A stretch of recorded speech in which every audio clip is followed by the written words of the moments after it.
Agriculture is an interesting sector. You see, because someone can put up a field at the backyard, people feel agriculture is a sector where you can just jump in and get going and things will happen for you. Sadly, that has been a gross oversight. When we look at the problems that we're facing in the Zambian construction sector, in the Zambian agricultural sector, you get to realize that a lot of problems have materialized. No matter how hard people work, without the right support, without the right inputs, you find farmers are not going anywhere. The policies in the sector have really taken away from the efforts that people are doing, and sadly, even after they harvest, the pricing mechanism doesn't work to the advantage of the farmer mostly. Hence, the planning and the preparations are not tying in together. That said, we have a couple of solutions that we are proposing for the agricultural sector, because the agricultural sector is a very important sector and can greatly contribute to the export margins of the country. With good performance, good output, value addition, these key ingredients will get us to be a force to reckon with, not only in the region, but even as a global supplier of agri-products. How do we hope to achieve this? Let's be realistic. We've got three categories. We have the small-scale farmers, we've got the medium-scale farmers, and we've got the commercial farmers. These three players require support, but the support they require is slightly different. I want to start with the most common, which is the small-scale farmer, where we have the FISUP program. With our policy, the greatest difference is that we are bringing the small-scale farmer to the table. And we are telling the small-scale farmer that we will bring suppliers of equipment. This is tractors, harvesters, to an extent where we even provide cooperatives with equipment to process the produce that they harvest. And hence, we'll have the peasant farmer, we'll have the supply of equipment, and it's a four-tier approach, because we also bring in agricultural consultants who help the farmer increase the output per hectare. And the equipment is helping the farmer increase the hectareage. Hence, we are able to increase the output of the farmer tenfold what they're producing right now. However, as a government, we don't only provide these resources in a way that is not guided.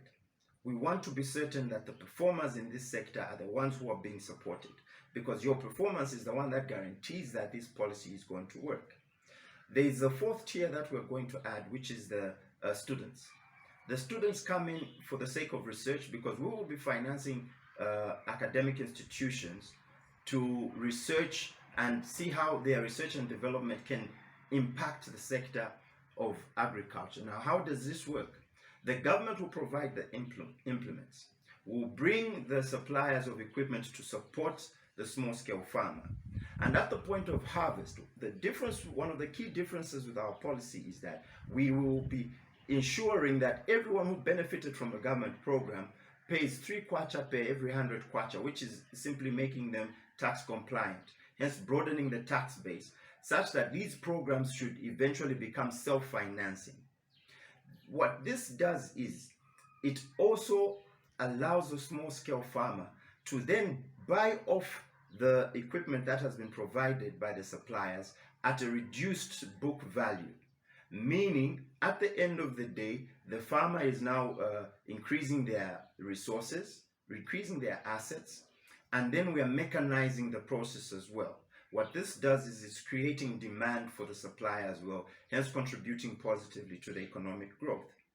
This is a very robust solution, because eventually the sector from the small-scale farmers' point of view becomes more robust. And these cooperatives that will be engaged to deliver these packages to the farmers are also growing, because as the suppliers of equipment are selling off this equipment to these peasant farmers, the supplier is able to replace them. Hence, the numbers in these cooperatives are growing, and these cooperatives are becoming stronger. And we're also encouraging internal structures for the cooperatives to strengthen, because if those players are now together and are contributing, they eventually start dictating which direction they want to take. We now have to look at the commercial farmer.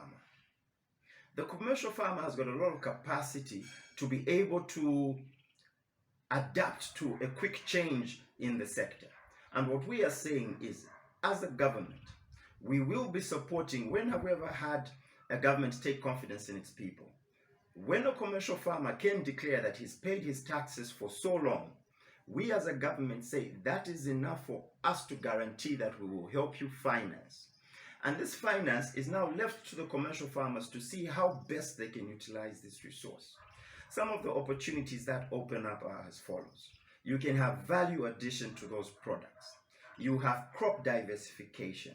And then you also now implement a whole year-round program, which some of the farmers are already doing, but because they don't have the capacity in terms of finances to keep up to speed with the technological advancements that are happening in these sectors, you find they are lagging behind their peers in not only in the African context, but even in the European context. Because you must realize, agri-products have got demand worldwide. And hence, we want our farmers to be able to compete at an international level. Lastly, I want to speak about opening up the borders for export. The best way to motivate the agricultural sector is by opening up the borders and bringing all key players at small scale, medium scale, and commercial scale together and say, let us create a mechanism that guarantees our food basket at home, and increase output in a manner that we've got more products to export. And not only that, we have diversified crops, and we've also got value addition processes. What this does is it, one, helps the government generate more forex. It makes the farming sector, the agri sector, more robust, more sustainable.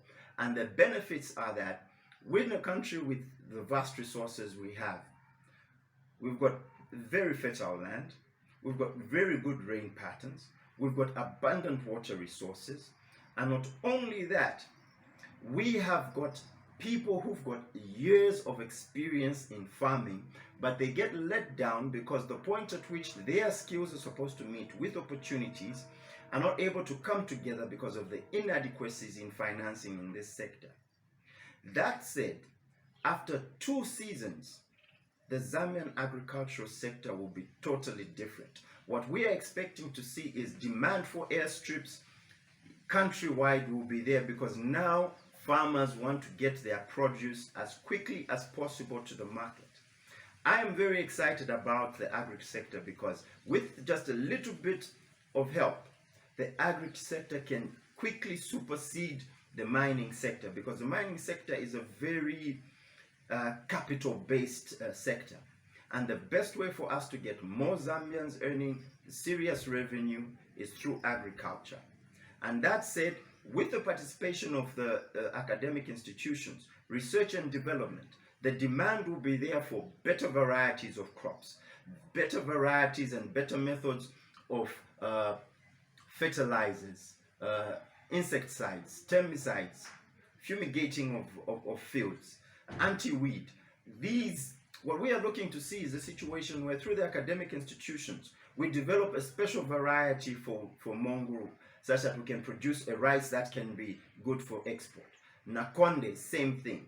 And hence we will be having agri-destinations, agri-investment destinations, where Zambians across the board will be empowered to participate.